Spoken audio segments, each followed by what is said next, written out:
Where is Amanda? Mariin na pagkakasabi niya sa babaeng nakagapos sa upuan. Gigil na gigil siyang pasabugan ng buhok ng babaeng kumakalaban sa pamilya niya. How dare her to ruin the quiet life of his family? Nagkamali ito ng mga taong kinalaban. Walang sino man ang pwedeng manira sa pamilya niya. Dadaan muna ito sa kanya, bago nito mag-alaw ni dulo ng buhok ng kanyang pamilya. General, anong gagawin natin sa kanya? Napangisi siya kay Arnold, asked that witch until she speaks. Umangat ang dulo ng labi ni Arnold. Copy boss. Nahintatakutan ng babae. Pinilit nitong makawala sa taling nakagapos sa kanya sa upuan, pero nagkasugat-sugat lamang ang mga kamay. Huwag po please, hindi ko naman talaga alam kung nasaan siya. Kahit anong ipagawa niyo sa akin gagawin ko, kahit gamitin niyo pa ako, basta pakawalan niyo ako, dahil wala naman talaga akong alam kung nasaan si Amanda. Napangisi ang lahat ng mga tauhan niya. Pinalobo niya ang loob ng pisngi, bago bahagyang napatawa. Pinasadahan niya ng tingin mula pa hanggang ulo ang babaeng nasa tansya niya ay nasa 20s. Napasinghap ang babae, nang bigla niya itong sakalin. Pabaling-baling ang ulo nito, tipong gustong kumawala sa pagkakasakal niya.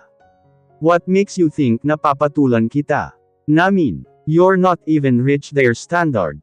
Mas hinikpitan niya pa ang pagkakahawak dito. A witch like you is just a trash and a suits to a trash like yours. Binitawan niya ang leeg nito, kaya hapong-hapo itong naghahanap ng hangin. Hamalakhak ang babae na siyang ikinairita niya. He wants to hurt that witch right now, but he just can't because they need her, at least for a now. Sa tingin niyo ba mahuhuli niyo si Amanda? Hindi niyo siya mahuhuli. Siya ang magiging dahilan ng pagbagsak ng mga Monterosa. Siya ang magiging dahilan ng pagbagsak mo General. Hamalakhak ito ng malakas. Tiimbagang siyang sumagot dito. Oh, I tell you witch, we can catch her, not now, but I assure you, we can just catch her and when that time comes, we will hurt her, little by little until she's out of breath.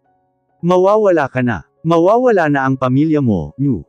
Mawala na kayong lahat. Hindi siya nakatiis at ipinaputok ang hawak sa itaas nito.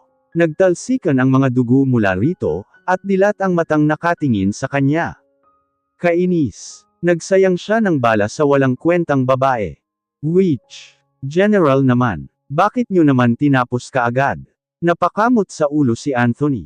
Nagdilim ang mukha niya. Nagtataghis ang bagang sa galit na nararamdaman. We don't need a witch like her. Such a waste of time. Napabuntong hininga na tinapik-tapik ni Arnold ang balikat niya. Bad temper. Hinawi niya ang kamay ni Arnold sa balikat. Throw that useless body. Walang palem na nilisan niya ang hideout nila. Napahagod siya ng buhok bago bahagyang ginulo. Nagsayang na naman siya ng oras sa lugar na iyon. Ang ayaw pa naman niya sa lahat, ay nauubos ang oras niya sa mga bagay na walang pakinabang sa kanya. Another useless day. Kuya baka madaling araw na ako makauwi ah. Birthday kasi ni Mayor Ariel, Almira shouted to her brother Kenny, while fixing her stuff she needs. Sige, basta i-text mo ako para masundo kita kaagad. Ako naman pupunta kay Mrs. Aniza para magbayad ng lupa. Hinimas nito ang buhok niya, kaya napaasak siya dito. Kuya naman ang buhok ko. Pinagdilatan niya ito ng mga mata, pero ang walang hiya pinagtatawanan siya. Dalaga ka na talaga bunso, pero huwag ka munang mag-aasawa ah. Kuya naman, she yelled at the top of her lungs. Wala pa nga akong boyfriend, tapos sasabihan mo ako niyan. At isa pa, hindi pa ako magbo-boyfriend tapos ikaw asawa ka agad. Nasaan ang hustisya mo? Pinitik ng kanyang kuya Kenny ang noo niya, kaya wala sa sariling nahampas niya ito sa braso. Oo na, alam ko naman, sige na umalis ka na at baka malate ka pa. Umismid siya dito, bago kumaway ng palm. Silang dalawa na lamang ng kanyang kuya Kenny ang natitira sa pamilya. Maagang namayapa ang kanilang magulang, dahil sa isang car accident, 10 years ago. She was 20 years old right now, while her brother Kenny is 25 years old. Mahirap ang naging buhay nila noon. When their parents died at her age of 8, pinalayas sila sa bahay na tinutuluyan. Nagpalaboy-laboy sila sa kalye. At her brother Kenny's age of 15, he already worked for their sake. Nang magtuloy-tuloy ang kuya niya sa trabaho, nakakuha din sila ng bahay na mauupahan. As of now, ang kanyang kuya Kenny ay may binibiling lupa sa halagang 100k at may sariling titulo. Nagtrabaho na rin siya bilang katulong sa bahay ng kanilang mayor sa bayan, para makatulong sa gastusin sa kanilang pang-araw-araw. Ayaw man ng kuya niyang magtrabaho siya, at ipagpatuloy na lamang ang pag-aaral, pinilit niyang suwayan ito, at tulungan na lang muna sa gastusin. Bising-bisi silang mga katulong sa bahay ni Mayor, dahil nagsisimula ng dumami ang mga bisita nito. Masyadong engrande ang party, at talaga namang mga bigatin ang mga bisita niya. Hey miss, napalingon siya, at mabilis na pinuntahan ang lalaking tumawag sa kanya. Ano po iyon sir? She genuinely smiled at him as a respect. Wow! Admiration was written all over his face. He intently stared at her, kaya nailang siya dito. Such a beautiful lady here. Tumikim ito at napakamot sa ulo, bago magpatuloy sa sasabihin. I know it's rude and I'm sorry for that. Can you get me a water? Ngumiti at tumungo siya sa lalaki, at nagpaalam na kukuha ng tubig. Nagmadali siyang maglakad para makapasok sa pintuan ng kusina, pero ganoon na lamang ang gulat niya, nang may papalabas din pala dito, dahilan para magkabanggaan sila. Akala niya babagsak siya, pero may matipunong braso ang pumulupot sa bewang niya. Panay ang paglunok na ginagawa niya, dahil sa mabangong amoy nito na sumuot sa ilong niya. Malakas ang tibok ng puso, at hindi alam kung dahil ba ito sa muntik na siyang mahulog, or baka dahil sa mga brasong nakapalibot sa bewang niya. Dahan-dahan siyang nag-angat ng ulo, at halos mahigit ang hininga ng masilayan ang gwapong mukha nito. No scratch that, he's a great god for goodness sake. Ngayon lamang siya nakakita ng taong sobrang gwapo na katulad nito. Nanginginig ang katawan niya, at hindi niya alam kung nararamdaman ba ito ng lalaki. Tumikim ang lalaki, kaya nagising siya sa pagkakatulala at pagpapanta siya dito. I'm sorry po. Mabilis siyang kumawala dito, pero mabilis din na napasinghap, nang muling higitin ang bewang niya, at tumama ang mukha sa matigas na dibdib nito. Awang ang labi niyang nagangat ng tingin sa lalaki. Hindi siya makahinga ng maayos, dahil sa bilis ng takbo ng puso. Gusto niyang makaalis sa sitwasyon na ito, pero hindi niya alam kung paano. Nalulunod siya, at hindi niya alam kung bakit, pakiramdam niya ay tuluyan siyang malalagutan ng hininga, kapag hindi pa siya nakaalis dito. Galit ba sa kanya ang lalaki? Blanko ang mukha nito, at mariin na nakatitig sa kanya. Tikom man ang labi, pero nakikita niya ang bahagya nitong pagtiimbagang. Naputol ang titigan nila, nang biglang ibinaba nito ang paningin sa awang niyang labi. Lumunok ang lalaki, kaya wala sa sariling napasunod din paglunok niya dito. Pinagpapawisan siya kahit na malakas naman ang aircon sa bahay nila Mayor. Nanlaki ang mga mata, at natuod siya sa posisyon nila, nang dahan-daang ibinaba ng lalaki ang mukha sa mukha niya. Biglang nablangko ang utak niya at nanuyo ang lalamunan. Anong gagawin nito? Hahalikan niya ba ako? Hindi pwede. Parang dininig ang panalangin niya nang may tumikim. Itinulak niya ang lalaki, at napayuko sa labis na kahihiyan. Good evening Mr. Monterosa. Hindi sumagot ang lalaki sa pagbati ni Mayor Ariel, kaya wala sa sariling napatingin siya dito. Natarante siya nang makitang nakatitig pa rin ng mariin sa kanya ang lalaki. Mayor aalis na po ako, yumuko siya kay Mayor bago sa lalaki, at mabilis na pumasok sa pintuan ng kusina. Nang medyo nakalayo na siya, saka pa lamang siya nakahinga ng maluwag. Napahawak siya sa dibdib, dahil sa lakas ng tibok nito, ano ba iyon? Wala sa sarili na tanong niya. Para siyang nakipagkarerahan sa kabayo, sa sobrang lakas ng pintig ng kanyang puso. Bagay na ngayon lamang nangyari sa kanya. Heist, kukuha pa pala ako ng tubig. Impit na sigaw niya sa isip. Ronan seems to be annoyed.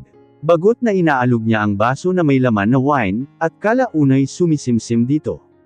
Kanina pa siya nakaupo dito. Nasaan na ba ang mayor na iyon? Kung hindi lamang siya nautusan ng kanyang ama, nun kang pupunta siya sa boring na parteng katulad nito.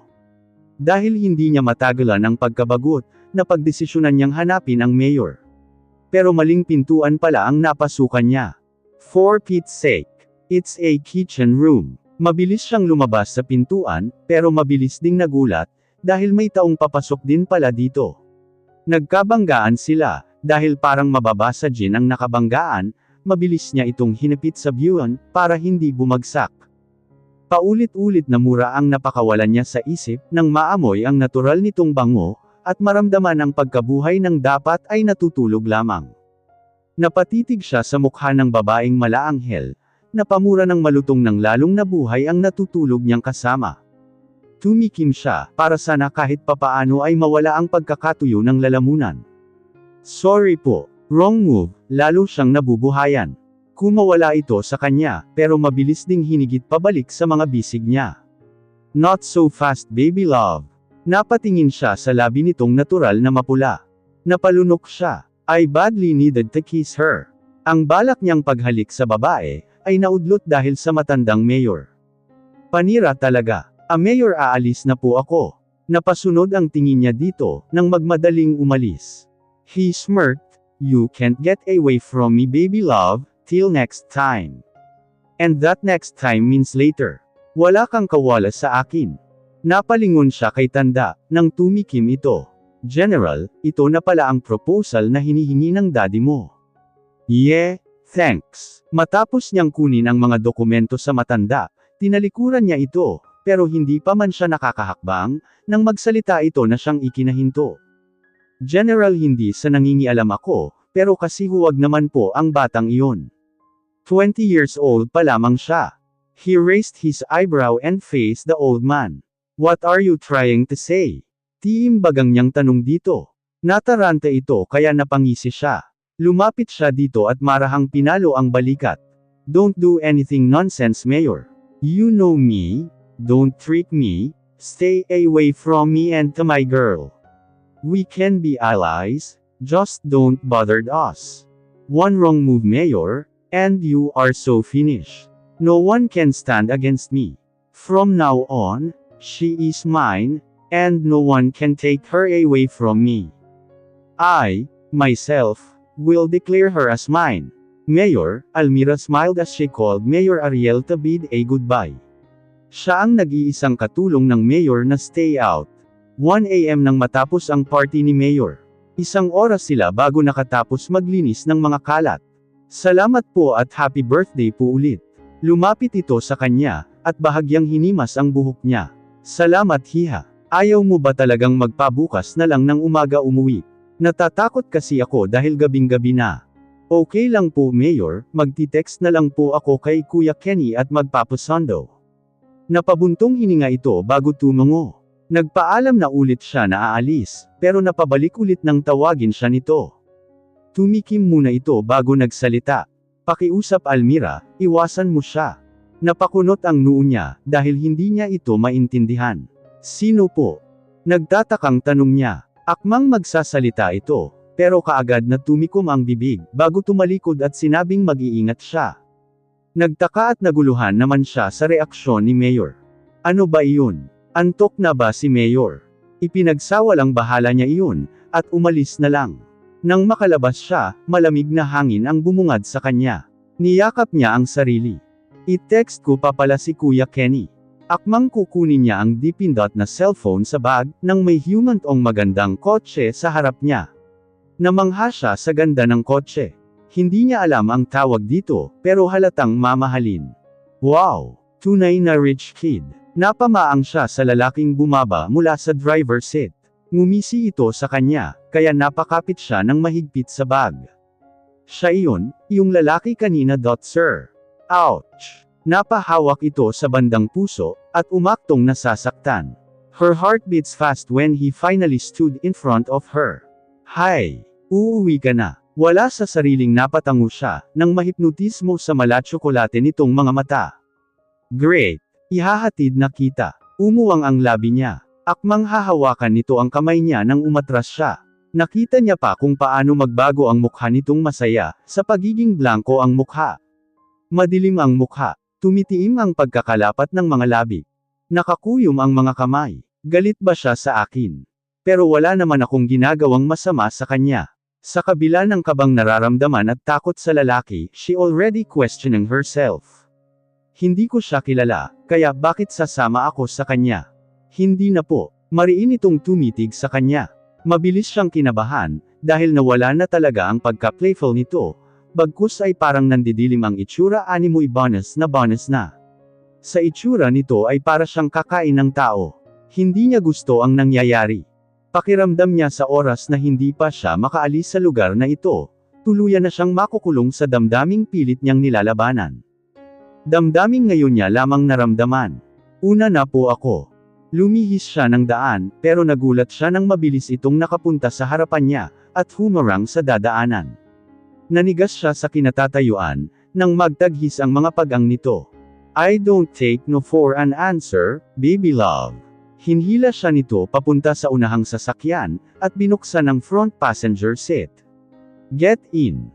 Umiling siya dito at pinilit na tinanggal ang pagkakahawak sa kamay niya, pero mas malakas ito. Gusto mo bang magalit ako sa'yo? Sumakay ka na. Huwag mong ubusin ang pasensya ko. Natakot siya sa lalaki, at nag-alangan na sumakay, pero wala na din nagawa nang hilahin siya nito paupo doon, at isara ang pintuan. Nakarinig pa siya ng tunog na naglock na ito, kaya tuluyan na siyang walang nagawa. Napahinga siya ng malalim sa sobrang nervyos na nararamdaman.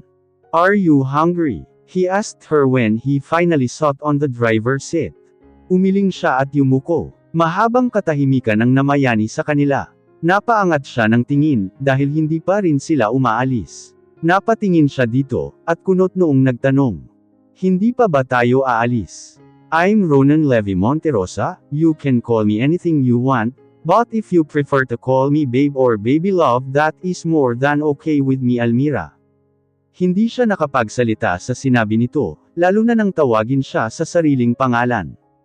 He knows me. Do you have a boyfriend? Napamaang siya sa tanong nito. Napaiwas ng tingin sa sobrang titig nito sa kanya. Nag-init ang magkabilaang pisngi niya. Wala po. Good. Mabilis nitong sagot. Bakit niyo po na itanong? He smirked. Sa sobrang bilis ng pangyayari, hindi niya na nasundan pa. Basta nakasandal na siya sa pintuan ng kotse, habang ito ay nakatunghay at iniipit siya. Halos tibok ng puso niya na lamang ang naririnig niya sa sobrang lakas ng tibok nito. Sobrang lapit ng mga mukha nila sa isa't isa. I want you. Nanlaki ang mga mata niya. Bata pa po ako, Almira started to panic when he said those words. I know, I was 7 years older than you, pero age doesn't matter naman di ba? So what, if I want you to be my girlfriend? Hindi po pwede magagalit ang kuya ko. Lalong dumilim ang mukha nito, at bahagyang napatawa. Hindi naman kuya mo ang makakarelasyon ko. Bumaba ang tingin nito sa labi niya, at pinasadahan ang sariling labi ng dila bago bumalik ulit ang paningin nito sa mga mata niya. Kundi ikaw. Ayaw ko po, baby love, huwag mong ubusin ang pasensya ko. Nahintatakutan siya sa mariin nitong pagkakasabi. Napahigpit ang hawak niya sa damit, nang mag-umpisa itong dampian ng halik ang labi niya. Sandali, lalong napahigpit ang kapit niya sa damit, nang bumaba ang halik sa leeg niya at kagatin nito. Huminto ito at tumunghay sa kanya, ang nakangisi nitong mukha, habang siya ay parang lasing na nakatitig sa lalaki. What happened? Ano iyon? Bakit ang sarap sa pakiramdam? Napakagat siya sa labi, bago mapamaang nang maramdaman mula sa loob ng damit niya ang malamig na kamay ng lalaki sa flat niyang tiyan. Noong una ay bumibilog lamang ang daliri nito doon, hanggang sa buong kamay na ang humihimas sa tiyan niya. Para akong lasing na nakatitig sa mukha niyang tila nasisiyahan sa reaksyon ko sa ginagawa niya. Nakikiliti siya pero maganda sa pakiramdam.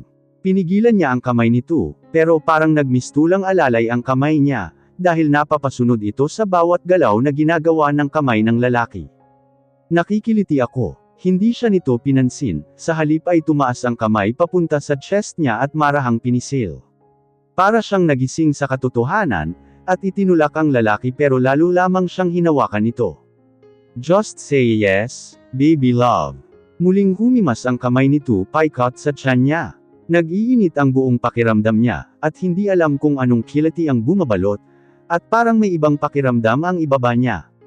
What? Yes. Lumapit lalo ang mukha nito sa mukha niya, at hinalikan ang tenga niya bago bumulong.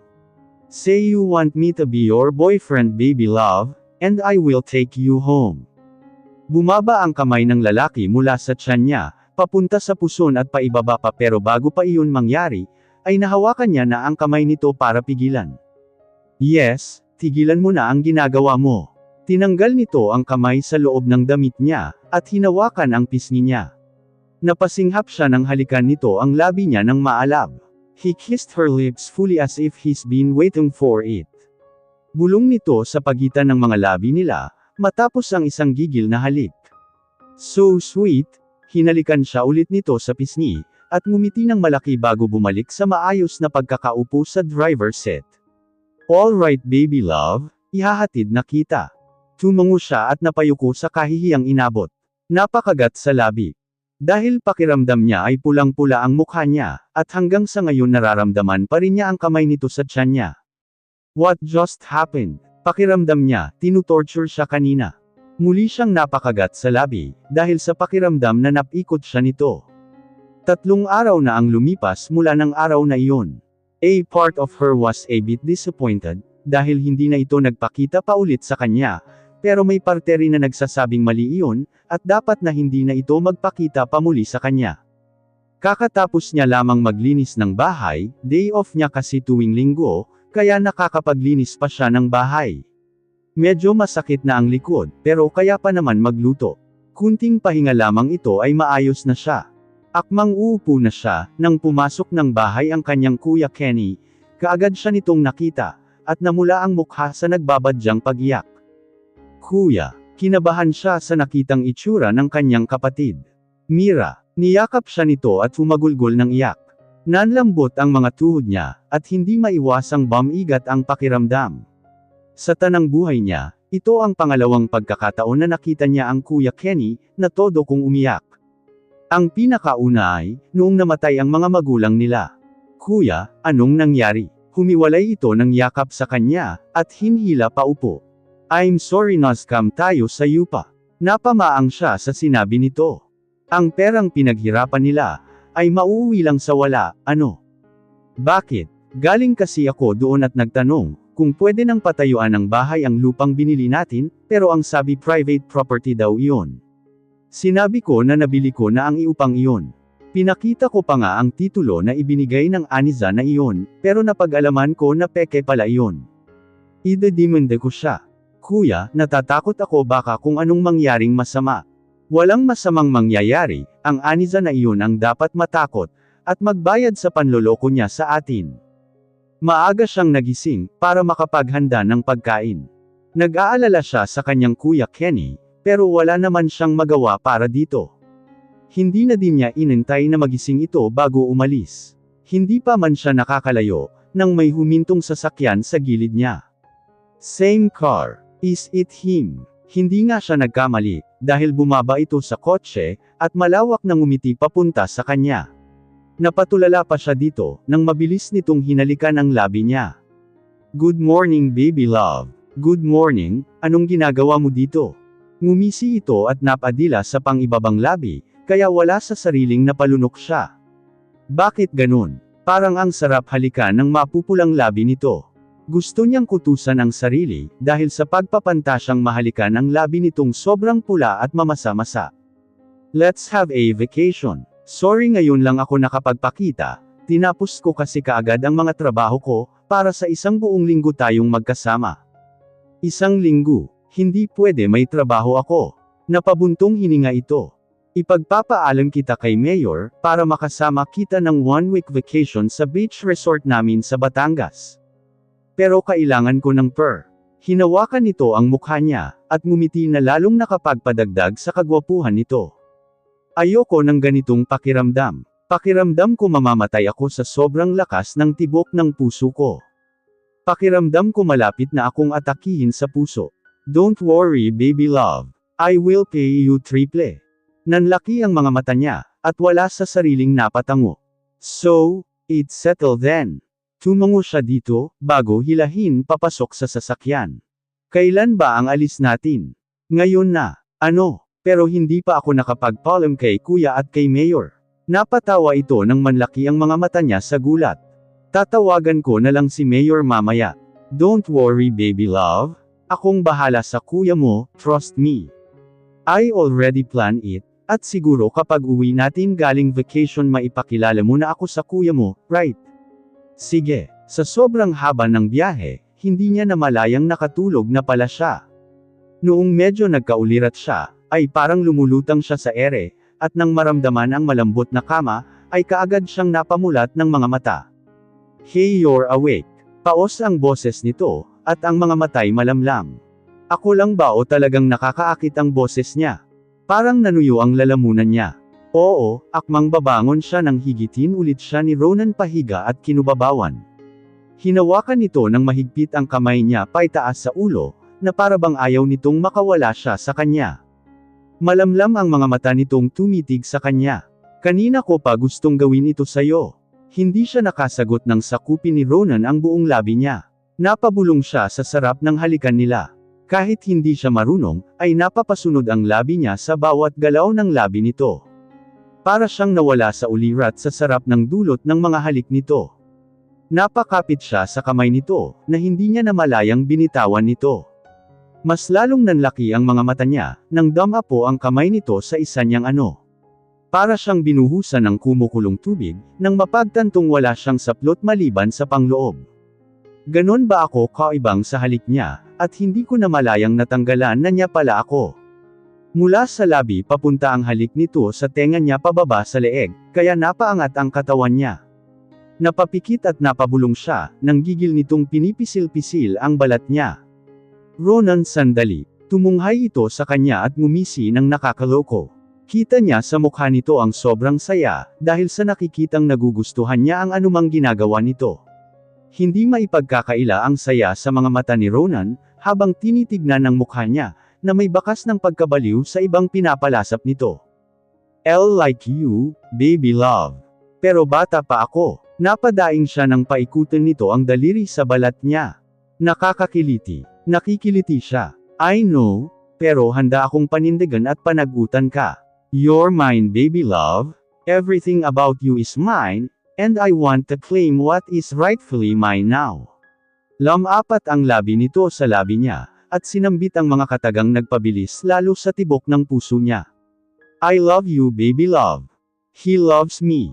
Hindi siya nakapagsalita pa. Basta ang alam niya na lamang ay ang sunod-sunod na ang tunog niya nang bumaba ang mukha nito, at gigil na isinubsob ang mukha sa pagitan ng tiyan niya. Sabik na sabik ito sa kanya, at parabang matagal nitong inantay ang pagkakataon na ito. Hindi niya alam kung bakit pero nadadala siya sa mga matatamis na salitang lumalabas sa bibig ni Ronan. Bawat sabihin nito napapasunod siya, at hindi kayang tumanggi sa mga utos nito.